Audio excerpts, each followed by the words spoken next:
Hey guys, my guest today is Jim McKelvey. He founded his first company, Mira, back when he was 25 years old, found Third Degree Glass Factory in 2002, ultimately probably best known for co-founding Square in 2008, before now jumping into new endeavors to do good like launch code and ideally save journalism via Invisibly. He was appointed also as an independent director of the Federal Reserve Bank in St. Louis in January of 2017, has a new book out called The Innovation Stack. We're going to jump into it today. Jim McKelvey, you ready to take us to the top? Yeah, Nathan, let's go. All right. I just checked Square. Now, I'm a money guy, but I don't like only focusing on money. So check this out. Square today is a $76 billion market cap company, but it maybe never would have happened if it wasn't for a double twist, glass faucet, dusty piece of artwork you put together where a little old lady couldn't pay because she only had an American Express card. Take us back to Glassblowing. That is actually true. So Jack Dorsey and I, who have been friends for years and worked together on another company that actually I still own, he and I were going to start a new company. We didn't have an idea. I'm a glass blower, so I work in a grubby studio and I sell stuff that nobody needs. And one day when we were in the middle of starting this new company, I lost a sale because I couldn't take an American Express card. And it was for a double twist yellow-orange glass faucet, which in my opinion was hideous, but this lady seemed to like it. And I really wanted to sell this thing. And she wanted to buy it, but couldn't because I couldn't process her card. So that was the idea that led to Square. I want to uncover a bit of this backstory here because when you look at successful entrepreneurs, it's almost always some sort of weird, interesting thing they did in college or childhood that like propelled everything else. A lot of people credit sort of Max font design to a calligraphy course Steve Jobs took when he was growing up. You're entering college, I believe born 1965. You're entering college in 83, 17, 18 years old. You're scanning down, I think every college student does this, you're scanning down all the extracurricular courses you have to sort of check off. And glass blowing checks your eye or catches your eye. Why? So that was senior year, and I was doing a dual degree, so I crammed 5 years of study into 4 years. And so I had almost no free time in my schedule. And it wasn't until my senior year of college that I actually could take a fun class. And I was looking for a blow-off class. And I was literally going through the catalog and saw glass blowing. And I thought, oh, well, this is the perfect blow-off class because of the, sort of bad pun there. And it turned out to be this captivating thing. So I went into the glass studio, and hot glass is just this mesmerizing substance. Like it's moving, it's glowing, it's sort of dangerous. You can't touch it. And there are all these sort of weird rules that apply to the physics of glass. And I just got really captivated by this. And then after I graduated, I needed a way to earn money. And at the time, they weren't hiring, economists with computer science degrees. So I decided that I would make a living selling my work. And it turns out that, at least in the late 80s, you could make a pretty good living as a glass blower. So that's how I fed myself. Do you remember after, I guess it was 1987, 88. I mean, how much money did you make in a year selling your glass blowing work? Oh, 50 to 75, maybe $100,000. Oh my gosh. It was a pretty good. Yeah. That's great. So, yeah, it was pretty good. I was not burdened by, any artistic training. So I didn't believe I wasn't trying to be an artist. I was trying to make money. So I would, take any commission that I was given. And at the time, there weren't many glass artists. So the modern glass movement traces its way back to, only the late 50s and early 60s. That's when the world basically invented small glass furnaces. Before that, glass was always done in factories. And so although we've had the technology for 2 millennia, the ability for artists to work independently is only 50 years old. Mm-hmm. And I caught that at about 20 years into the growth cycle. And so there was no competition when I started. So I made a very good living as a glass artist and still do today. I could literally live off my studio earnings. Well, maybe not the way I live right now, but, could certainly feed the family. Okay, so take us through that, right? Why stop that in 89 and start dealing instead of atoms, you start coding and dealing in bits building Mira? Well, so I was doing both. So I was working during the days for IBM. I was working on the side with another business and I was blowing glass. And then, sort of tragically, my life was sort of derailed by my mother, who, my mom killed herself. And this really just devastated me. And when that happened, I looked at all the stuff that I was mediocre at. And there was a long list of, I'm really sort of mediocre at a lot of stuff. And I was a mediocre IBM employee. I was a mediocre entrepreneur. I was a mediocre artist. And I thought, wow, my mother never saw me do anything well. So I thought, well, I will focus, right? That's the idea. If you want to do something well, focus. And I sort of naively thought that by stopping everything I was doing and focusing on something new. So I quit glassblowing for about a year, sold my other company, quit IBM, and then I focused on this company, Mira. And Mira is still around today, so it's endured for 30 years, but it was anything but successful for the first 5 years. We kept getting just battered. And then during that time, in order to fund my company, I went back into the studio at night and just started making work. So Glass was actually my venture capital as I was starting my tech company, because, that was the early 90s. And at least in St. Louis, Missouri, there was no such thing as venture capital, at least not for me. So it was just necessity. And not to just focus too much on this, but why did you have the belief that your mom never saw you really go deep onto something? I mean, you tell a fascinating story in the book how you don't have an engineering background, but professors and the head of the CS department are selling overcharged books where when you read them, they don't even work. And you go in, not only do you petition to get a different book in its place, you write the book, the Debugger's Handbook, UCSD and Apple Pascal, which then became the selling book there. I mean, that requires a level of obsession and expertise that is way above mediocre. Well, I'm stubborn. It turns out writing a textbook, at least a textbook on computer science, doesn't take that much knowledge. It just takes perseverance. You can look up every answer you need, and eventually I did. It took me a whole summer. I wrote this book. The book actually did pretty well, and then the publisher asked me for another book, and that book actually did really well. And so I ended up, look, I had some successes. I'm not saying I was, it was total blank slate by the time Mom died, but I was really unfocused. And I thought that this was a problem because I was always trying to copy the people around me, and the successful people that I saw were doing one thing. It turns out for me, doing one thing is not a good thing. I seem to be better if I'm sort of dividing my attention around 3 or 4 different activities, and that's just always been true. But that's just a quirk of how I work, not something that I would recommend for others. And we're going to get to this, but ultimately, when the big guy came after Square, which was Amazon, you credit a lot of the success of you fighting off Square to doing nothing because you guys had so much of your innovation stack built. Amazon had to copy like 14 things instead of 1. So you perfect this. We'll loop back to that in a second, but I want to go back to a mother who ran a coffee shop in your town who had a son. And you are now, I believe, 25. It's 1989. You're building Mira. And this son somehow ended up in your office, I guess looking for a job. Explain who this person was and how he ended up at your Mira office. Yeah, so Marcia was a lady who ran a coffee shop in the neighborhood, and she sold us chocolate-covered espresso beans, which were a good way to stay awake before Ritalin was widely available. And so we would buy bags of this stuff, and of course the conversation like, what are you doing with all these things? And we told her that we were a small tech company in St. Louis, and she's like, oh, my son loves computers. I was like, great, we need help if he wants to come by. And this kid who was 15 years old showed up in the middle of this crisis. Like, we just made a major mistake and needed like everybody we knew to come in and help us fix this problem. And that was Jack Dorsey. So Jack came in. I hired him on the spot when he was 15. He worked all night with us the first night, got in horrible trouble with his mother. But he became part of the team after that and, joined us for that summer.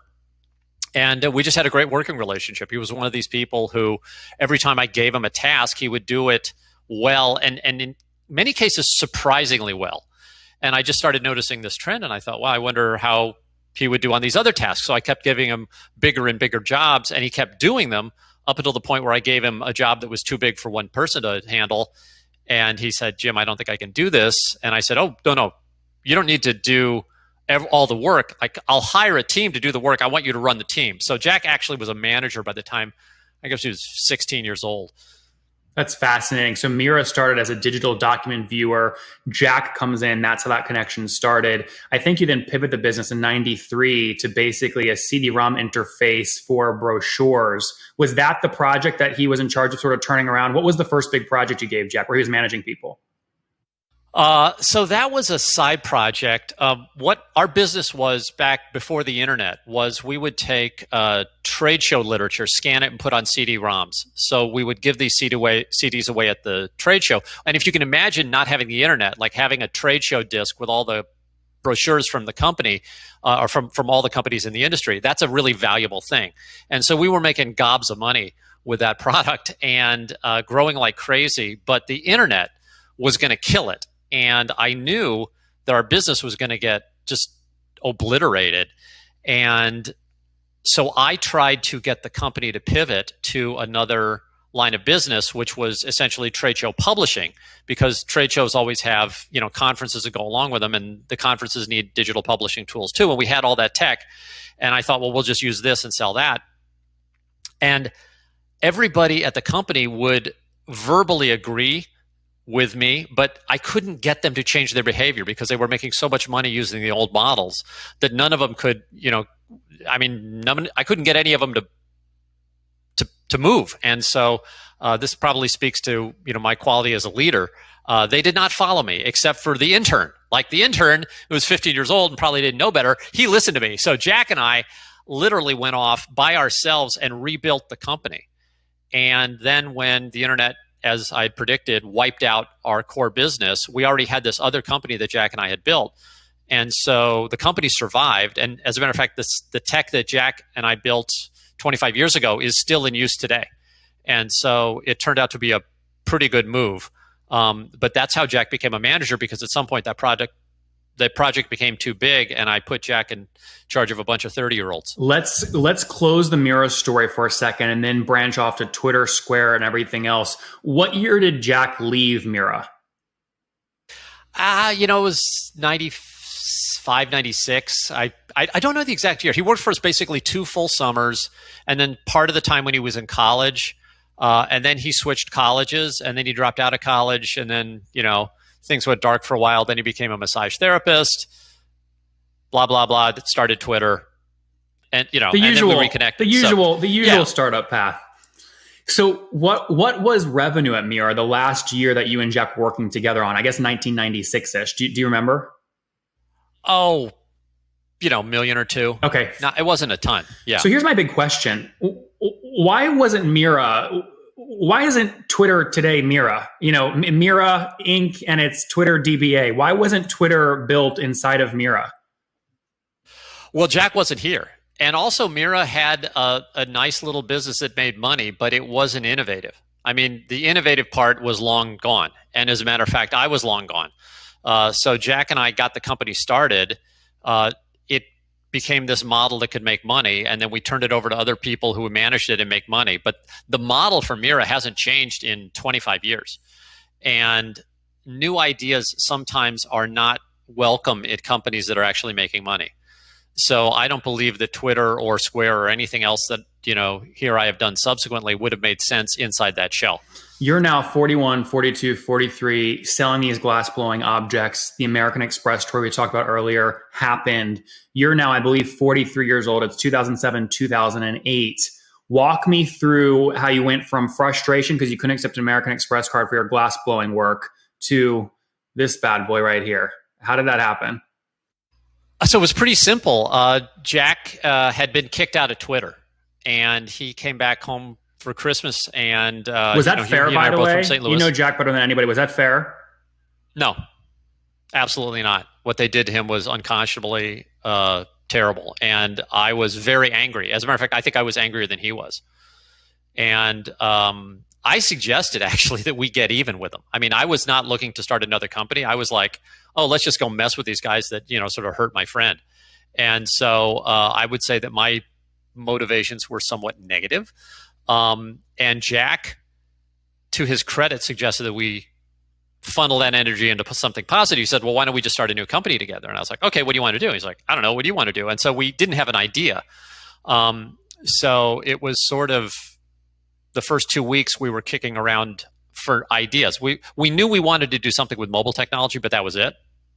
And so we came up with a couple of ideas, one of which we were about to start working on when I went back to the studio, lost the sale, and that was what became Square. So it was sort of this critical moment where, we already had the team together, and we'd actually already hired our first employee, and he was starting in a week. And we pivoted the company before he even started. So the first day on the job, we said, oh, that thing we told you we were going to do? Well, we're not going to do that. We're going to do payments instead. And so now going past that, how did you know it was going to be, this size thing? It was going to be a radio jack into the phone. You're okay with it wobbling and not reading because then people get frustrated and become actually more addicted to the action. How did this actually happen? So that was the first fight in the company.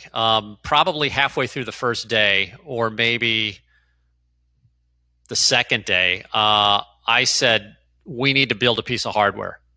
And Jack thought I was crazy because he said, we don't want to build hardware. Hardware is a terrible business and it'll slow us down. And we can just use the camera on the phone. And I said, no, the camera on the phone is useless because it doesn't prove anything. In other words, I can take a photo of your credit card and then I can email it to China and they can input that in a Chinese, city. That doesn't prove your card's in China. It doesn't prove you're in China.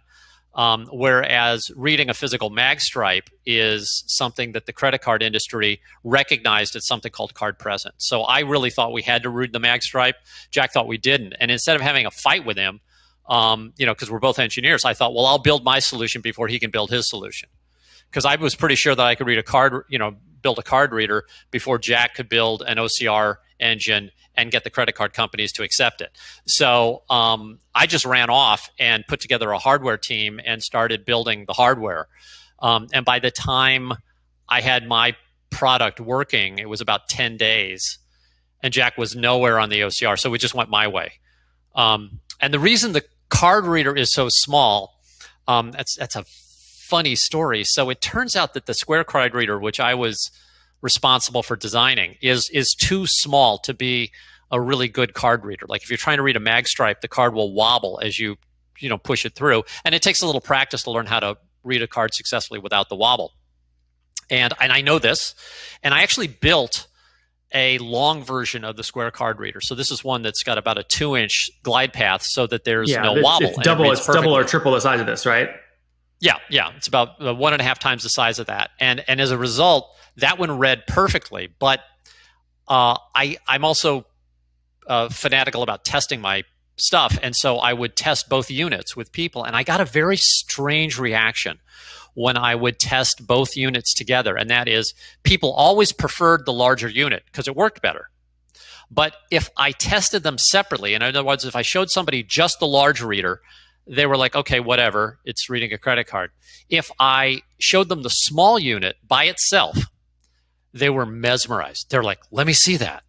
That's too small. How did it do that? Like, how did, and it was this attention getter. And so we made a critical decision at the company to release a card reader that was actually too small to do the job it was supposed to do, but got your attention in a way that nothing on the market had ever done.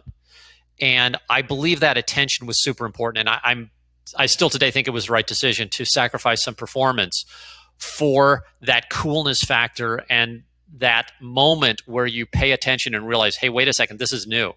And in that moment, we were able to get a lot of people to understand that there's this new thing called Square. Jim, I want to pause for a second. Are you in your office where you have the cigarette case with Herb's signature on it? Is it grabbable? No. I wish. It's at my other office. I was worried. I'm like, I'm going to ask him, but maybe it's not there. But no, it is. That stays in my home office because it's one of my most prized possessions. Yep. I have an autographed pack of Herb Kelleher's cool menthols. I love this part of the story. There's a picture in the book. You guys can see it there, and it's in a ballpoint pen, and it's original. Yeah, so I met Herb Kelleher, and I've met a fair number of famous people. I've never asked anyone for an autograph. Like I've met, MVPs of the NBA, and I've never really been starstruck until I met Herb Kelleher, and he spent a day with me, and we talked about what would become the book. As a matter of fact, the reason I wrote the book is because Herb told me to write the book. I mean, the whole story of the book was that I had done all this research and I didn't know if the research was valid because all the people that I was studying were long since dead. And Herb was the first person who had lived through the phenomenon I described who was still alive, besides myself. So I needed Herb to, sort of validate it. And it was Herb that essentially said I needed to write a book. But at the end of this, day with Herb, I was so starstruck by the guy that I wanted his autograph. And I was riding in his car, and his car, if you can imagine it, is just full. I mean, there probably were 20 empty, cool menthol cartons. And my notebook was full. So I just grabbed one of his, cigarette cases. And I said, hey, man, would you mind autographing, one of your cigarette boxes? And so he did. And I've got a pack of Herb smokes now, framed in my office. I love this. And the reason I bring it up is because one of the quotes you put in the book that I thought was compelling to dive deeper on is Herb said, listen, in Southwest context, right? Being attacked was very useful to us. It created a warrior spirit. And the warrior spirit. As Square starts to take off, you start to be attacked. I mean, obviously, right? A bigger and bigger target. Verifone trying to discredit you, PayPal acquiring a ripoff overseas and IZO for $2.2 billion, Amazon coming into the space and undercutting your 2.75% fee. God forbid if MasterCard and Visa don't accept you officially, you work through these challenges. But your first big challenge at Square must have been the sinking feeling in your stomach when an early advisor you worked with filed a patent for your technology and your name was not on it. When you realized that happened, what went through your head? I was pissed because that was actually one of my friends. And it's funny because the reason he got upset has nothing to do with reality.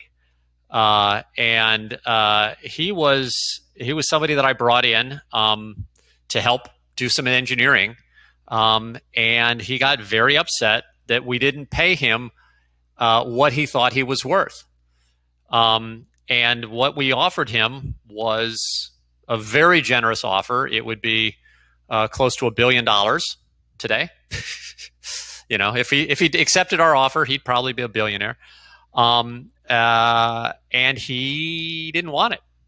He thought he was worth more. And the problem with that, and this was the problem that I think I created, was that I was very deferential. In other words, he was suggesting a bunch of stuff that we already knew and suggesting a bunch of things that I'd already thought of and Jack had already thought of. And it's like a lot of this stuff is obvious. But if you like if I say, hey, Nathan, you've got a podcast. You want to promote this on social media. Duh. Would you promote this podcast that we're doing right now? Dude, I'm going to tell you, social media is why don't you do that? Okay. Oh, by the way, I now own 10% of your company, right? Because that's a really valuable suggestion. So it was sort of like that. And so he got a little out of whack. So that didn't end well. But it was a case where, we were naive and we were moving very fast, and I trusted a friend to do something and take care of us. Like he said, "Oh, I'll take care of the patent." And so I didn't understand the subtleties of patents at the time. Was it actually ever though a real threat? Was your name not being on it actually ever a real threat to Square as you gain momentum? I mean, you don't know. I mean, it all worked out great, so I don't think it was. But at the moment, I thought it was a betrayal, and I felt like I'd been taken advantage of, and I felt like I'd been tricked. And in fact, that was, that's how I felt. So it worked out. Moving past that sort of first challenge, again, you try and take care of that in court in 2010. He comes back at you when you're about to IPO, but let's just say whatever settled there, it's way less than $1 billion what he could have had if he took your guys' offer back in the early days. If he had just played along with everybody who was actually trying, the odd thing was that we were honestly trying to protect him. Like inside the company, that the discussions were very positive and trying to do things specifically to protect him. And it was just a case of he didn't want it. He was angry. I mean, Jim, this is a superpower, though, of great entrepreneurs is they are experts at sponging, learning. Even if they already know something, they're very good at pleading ignorance so they can reconfirm their beliefs they already had. So you might ask questions you already know the answers to, which maybe sort of happened here with what you and Jack already knew. The counter to this is there's entrepreneurs listening right now that are thinking, oh my gosh, this happened to Jim. I'm going to keep my idea really close and not tell anyone. I don't want someone putting a patent out on my idea without my name on it. Then we're screwed. And then these are the people that at startup events, they're asking you to sign an NDA to hear your idea. How do you balance getting feedback on your idea with actual business risk? So I put 99% of the emphasis on getting feedback and 1% on protecting ideas. Love that. I've literally never seen an idea stolen. Okay. I mean, I've seen ideas copied. I see it all the time. But I've never seen somebody outrun the entrepreneur. Most people who are capable of running with an idea already have plenty of ideas of their own to run with.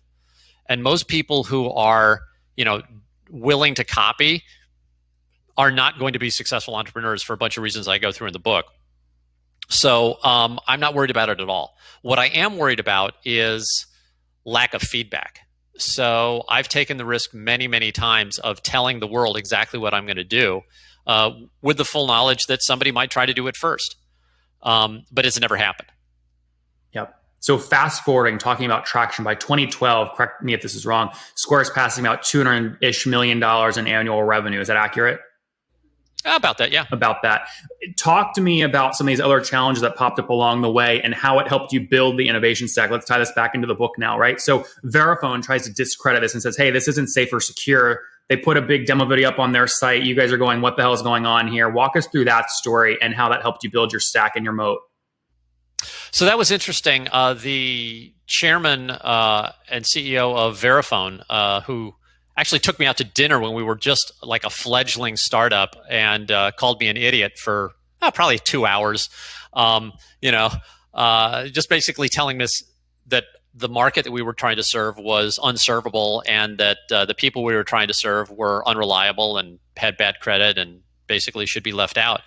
And I couldn't argue him at the time because he was running a $4 billion company and we were a startup. So I guess in that dinner, he was right. But ultimately, he didn't know that we were not building in his market.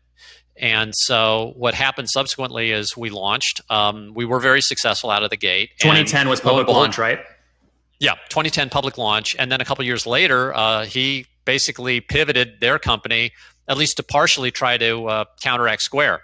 And he did it in a really crass way. He made a video of him sitting on his couch, claiming that Squares were not that the technology we were using were not secure.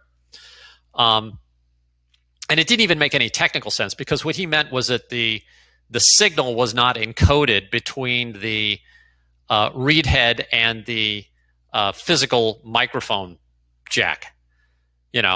And he's correct, it wasn't. But again, like I've never seen anybody get a listening device, into somebody's headphones. Like you could get, I could put software on your mobile phone, and I guess I could hack my hardware. But like to get between those two objects on an individual basis, I mean, that's just not a vector for fraud. So it was a stupid attack, but it was one where he sort of personally called me out by making a claim that there's a glassblower who's going to steal your credit card information. So I kind of took that personally, but again, it was sort of a non-event because he was so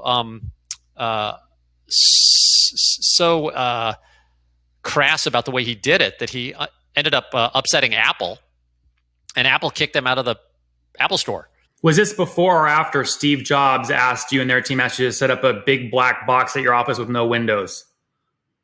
This was after that. So we had a secret room at Square where there was a secret object that we got to play with, Apple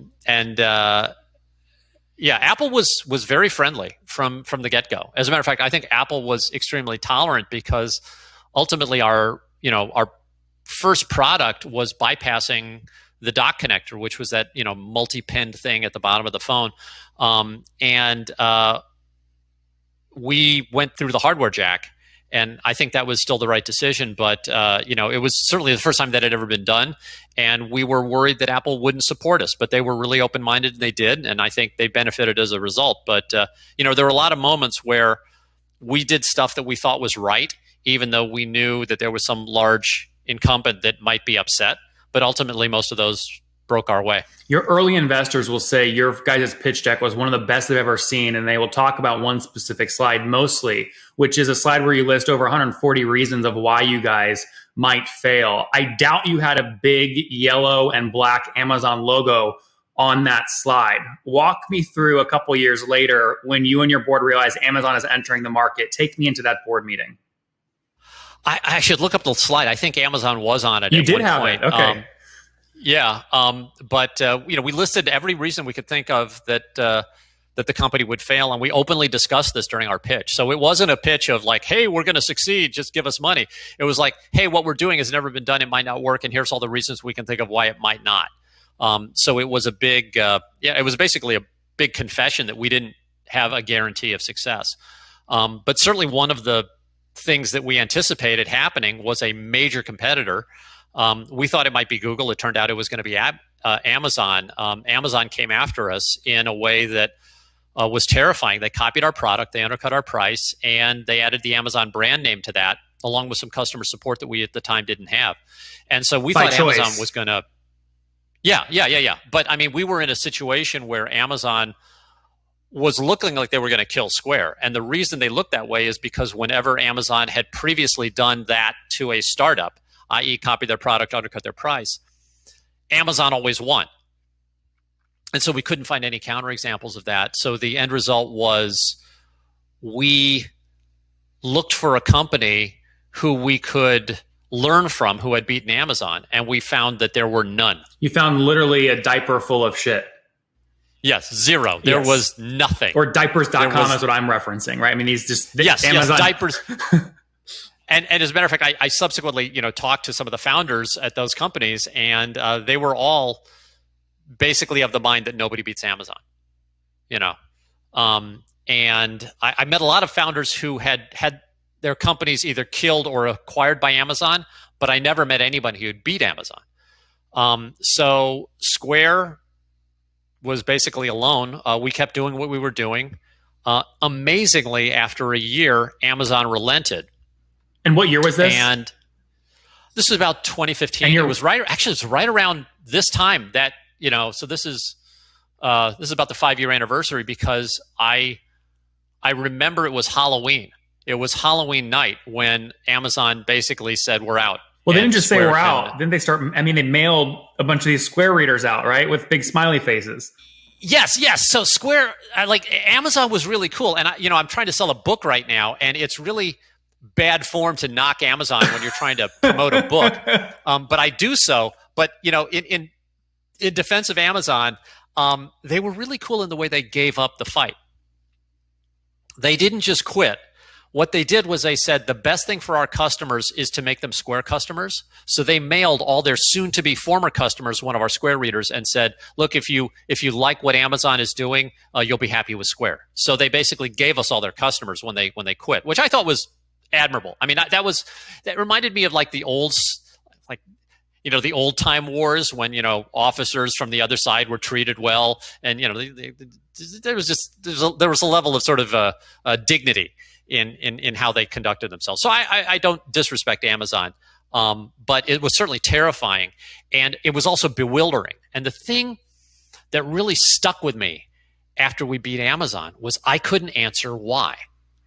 Frustrating. And I felt like it was one of these things, Nathan, where I was glad we survived, but I had this weird version of survivor's guilt because none of the people that I had talked to who had their companies wiped out by Amazon had survived, and I couldn't find any contemporary examples of companies that had survived. And so I was like, what the hell happened?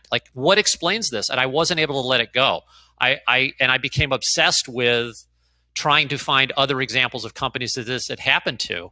And it took me on this 2-year search for companies that had been in other industries where they had been attacked by really, really powerful incumbents and had survived that. And I was like, what what is similar about these companies? And it turned out to be this thing. There was no name for it, so I just called it the innovation stack. But these companies all had this pattern. And when I saw that pattern, well, that's what led me to Herb Kelleher, because I saw this pattern and I was like, oh my God, I think I've got an explanation. Like, I've seen something, and I'd never heard it described in any book that I'd read or anything that I'd seen. And I was like, is this a new idea? And I was like, okay, yeah, it looks like a new idea. And then I thought, oh, wait a second. Okay. I'm just deluding myself, because all of my research was historical. And when you do historical research, selection bias becomes like overwhelming. You just pick examples that support whatever you think. And because you can cherry pick history, you just convince yourself of anything.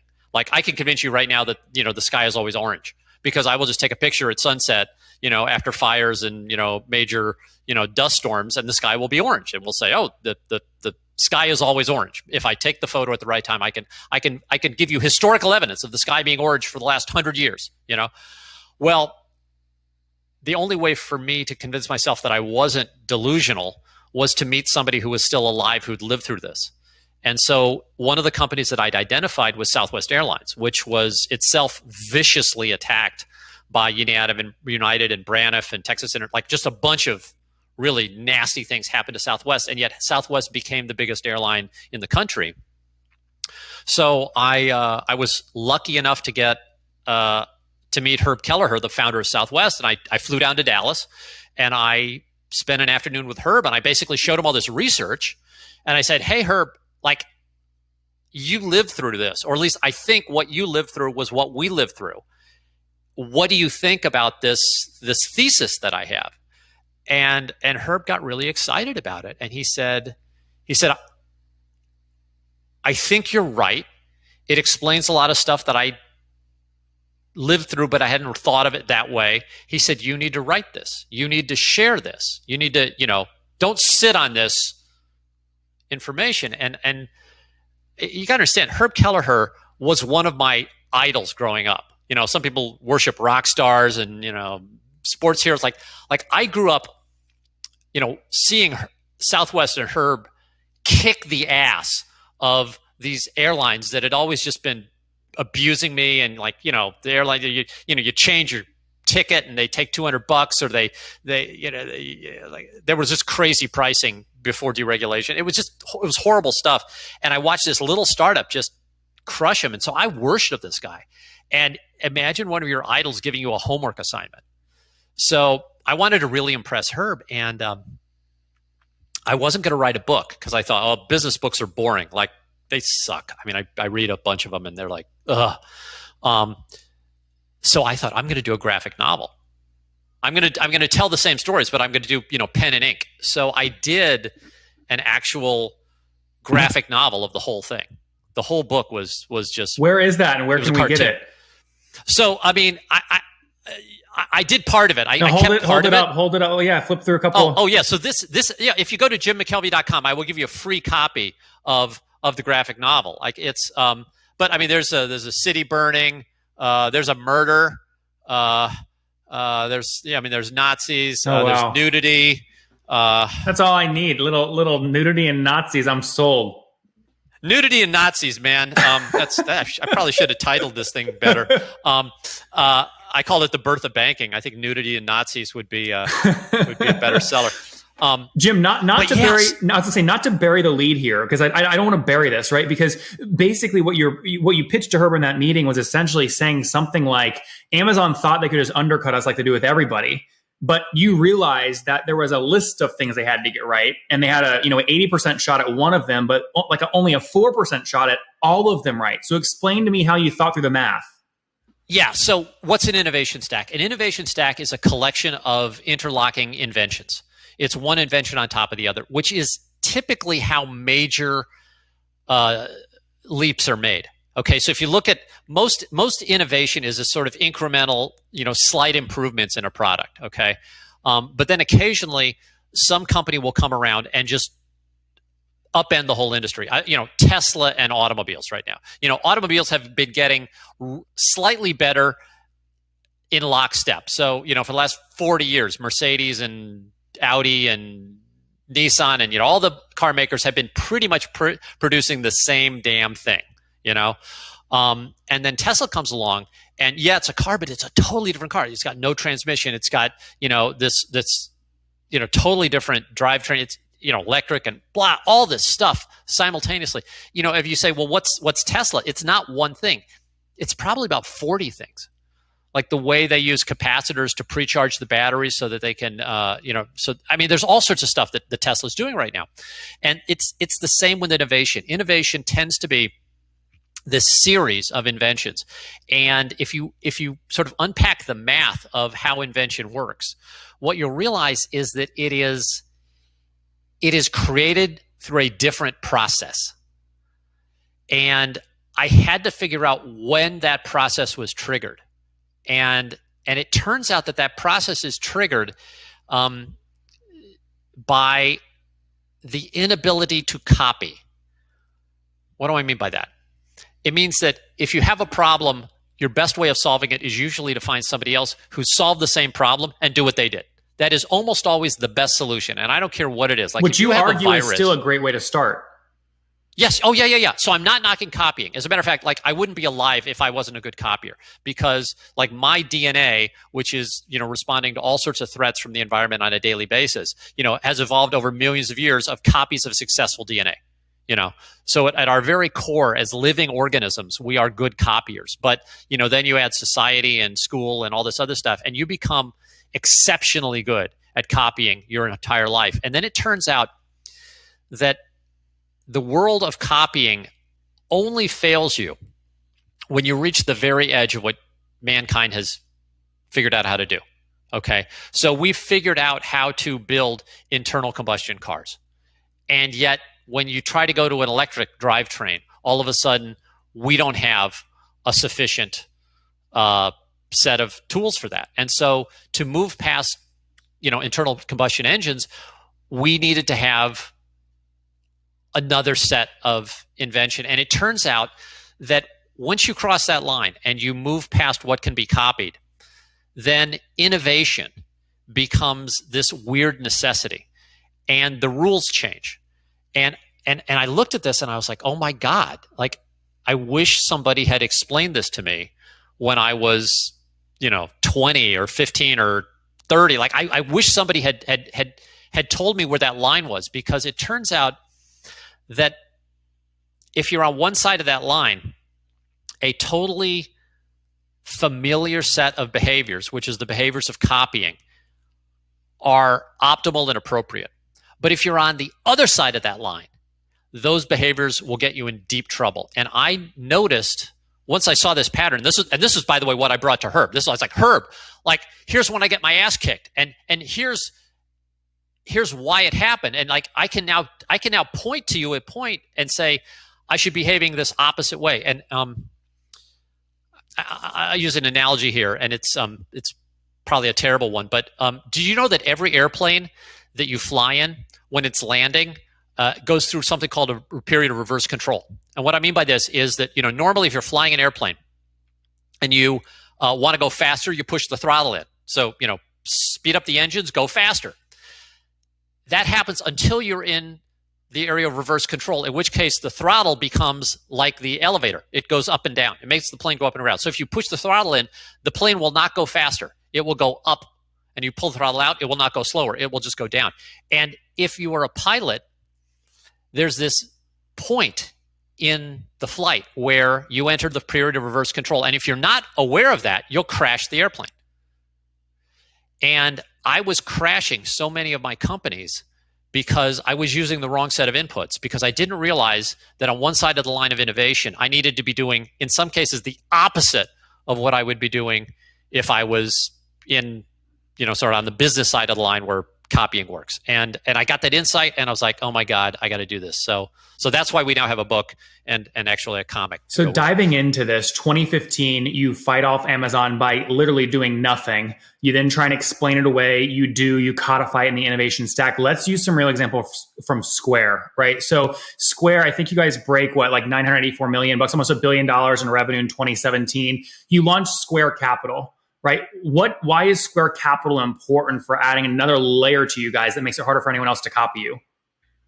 So Square Capital is a lending program that's targeted at very small businesses. If you know anything about banking, in the last 10 years, there has been this real, sort of dry spell of loans to small businesses. Small businesses are literally starving for capital. And there are a bunch of reasons for that. But the bottom line is, it doesn't matter what those reasons are. The fact is, there are a lot of great small businesses that can't get the money they need to grow and operate. And so we believed that because we were working with these small businesses and could see their daily sales, that we had the ability to trust them in ways that their banks wouldn't. And so we opened Square Capital based on this predication that we could make better decisions because we knew our customers better. And it turns out that was true. And I'm actually not allowed to reveal, because we're a public company now. I can't actually tell you exactly what our numbers are, because that gets me in real trouble.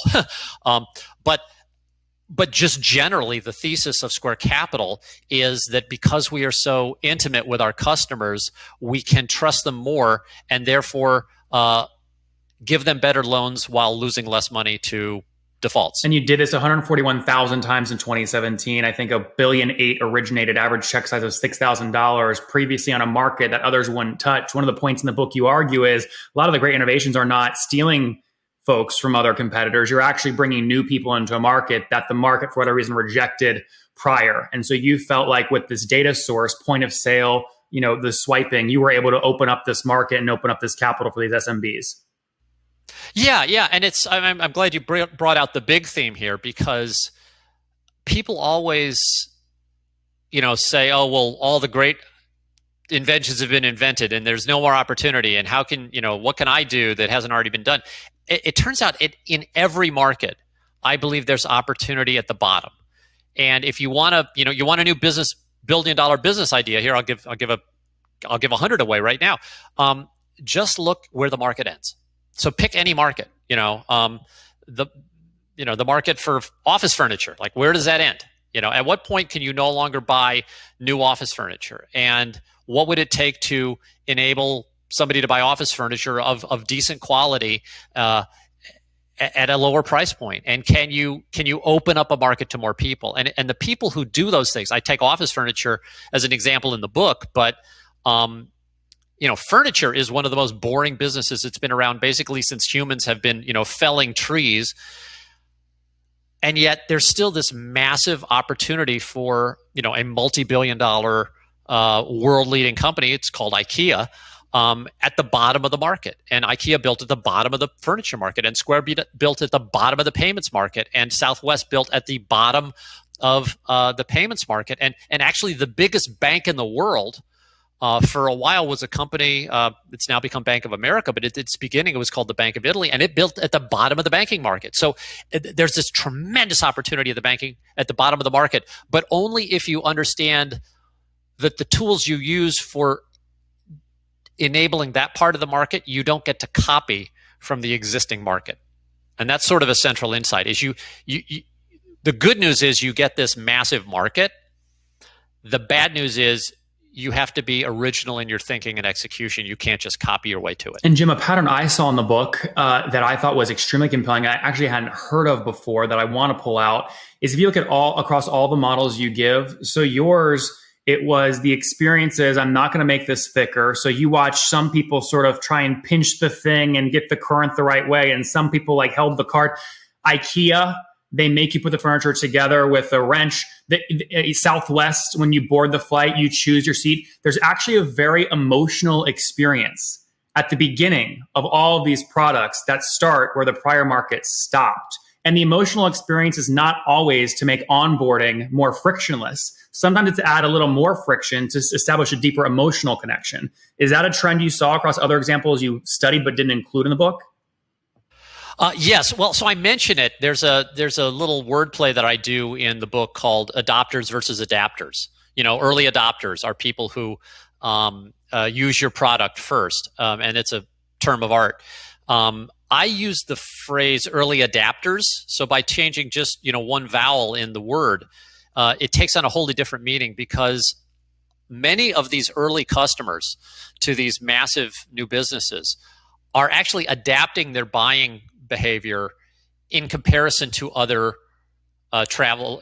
So let's take travelers, for example. So we'll use the example of airplanes because people can relate to getting on and off airplanes. Like Southwest doesn't assign you a seat. That's one of the things they do differently. You board as a group. And United and the other airlines do assign you a seat. Now, there are advantages to assign seats and disadvantages to assign seats, but Southwest makes you do it differently. Like if you want to fly on Southwest, you can't have an assigned seat. Okay, they don't allow you to have that. And there are a bunch of reasons for that. But the point is that at the core of all these companies, I noticed that their customers were actually part of their innovation stack, and the customers were behaving differently in ways that allowed those customers to help the business execute in this new way. And this is sort of critical because, like, if you're going to do something totally new, almost by definition, your customers are going to have to help you.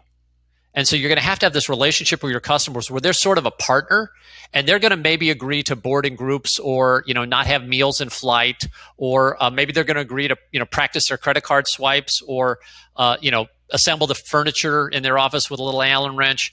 They're going to have to do something that's a little different, but they're willing to do that. As a matter of fact, if you get them to do this, there's a psychological phenomenon known as the IKEA effect. It's actually a documented psychological phenomenon that says that because people spend more time learning to use your product, they actually like it more. So the fact that your bookcase is sort of, wobbly and is likely to kill the cat, if you slam the door, is actually a positive thing. And it makes people sort of love their IKEA furniture because, damn it, I spent 5 hours trying to get that thing to stand upright, and I still had to, brace it against a door jamb.